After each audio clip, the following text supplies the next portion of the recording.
Self confidence এটা খুব important because ওয়েনেভার আমরা যতই সাকসেসফুল হই না কেন, যতই বড় হয়ে যায় না কেন, there is always this fine moment যেখানে হচ্ছে আমাদের ডিস্ট্রাকশন বা ডিস্ট্রয় হওয়ার একটা ছোট্ট একটা ইয়ে থেকে, and সবার লাইফে, প্রত্যেকটা সাকসেসফুল মানুষের লাইফ হয়।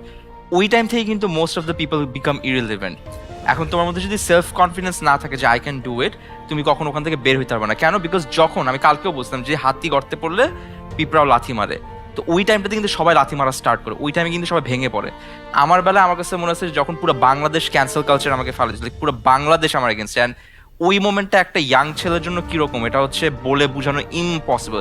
জাস্ট থিঙ্ক যে একটা মানুষ আমাদের খারাপ কথা বললে কেমন লাগে, অ্যান্ড নাও থিঙ্ক ওই খারাপ কথাটা পুরো দেশ বলতেছে, সব পুরো দেশ তোমার এগেনস্টে। ওই মোমেন্টে কিন্তু কেউ তোমার পাশে থাকবে না, তোমার ফ্রেন্ডস না, ফ্যামিলি না, ফ্যান্স, কেউ না।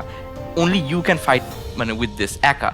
তো ওই টাইমটাতে আমি রিয়েলাইজ করছি সেলফ কনফিডেন্স। আমি যেটা বলি না যে আমি পারবো, আমি পারি, I am the best, it's not because আমি জানি I am the best, it's because I have to tell myself that I am the best. আমি কিন্তু জানি না আমাকে কোন চ্যালেঞ্জ দিবে, বাট আমি কনফিডেন্সের সাথে বলি because I just know I have to do it, otherwise I can't be the best.